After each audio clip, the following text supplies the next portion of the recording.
అంటే 2023లో అసలు 66-34 లేకుండానే కేఆర్ఎంబి అగ్రిమెంట్ చేసింది.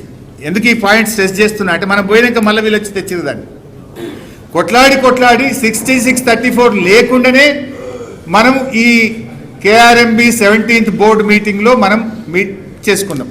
రేవంత్ రెడ్డి అంటాడు 2020లో పర్మనెంట్గా రాసిచ్చిండు అంటాడు. మీరు చూడండి 2023లో అసలు 66-34ను ఎత్తేయించిందే బీఆర్ఎస్ ప్రభుత్వం.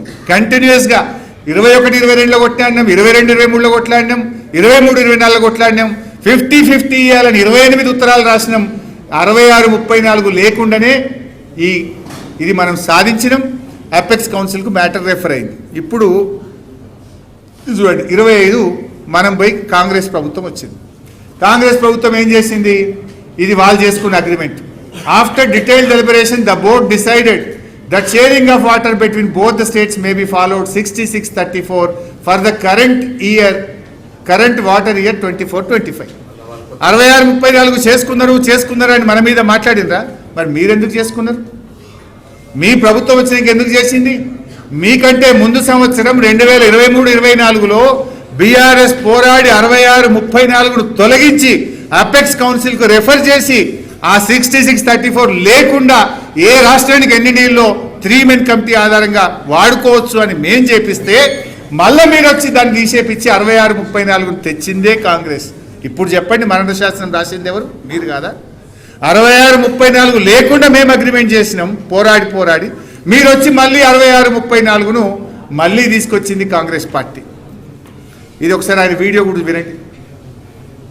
మనం 66-34 ఏదైతే 1 year కోసం ఒప్పుకున్నాము 2015లో దాన్ని అట్లాగే కంటిన్యూ చేస్తున్నారు. ఎట్లాగో ఇప్పుడు KWDT2 ఉంది కాబట్టి దాని టర్మ్స్ ఆఫ్ రిఫరెన్స్ లో ఈ అలొకేషన్ ఆఫ్ వాటర్స్ ఉంది. ఆ అలొకేషన్ ఆఫ్ వాటర్స్ డిసైడ్ అయ్యేంత వరకు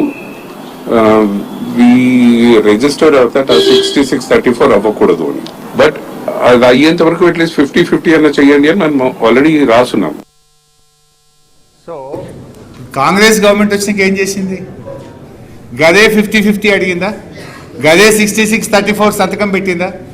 మేము 66-34 లేకుండా 2023లో వర్కింగ్ అరేంజ్మెంట్ చేస్తే తిరిగి 66-34 తెచ్చింది. ఏదైతే బీఆర్ఎస్ 50-50 ఇవ్వాలని 28 లేఖలు రాసిందో వాళ్ళు కూడా గదే చెప్పిండ్రు. అంటే వీటన్నిటికీ పరిష్కారం సెక్షన్ 3 కింద కృష్ణా జలాల పునః పంపిణీ. అది సాధించిండు కేసీఆర్.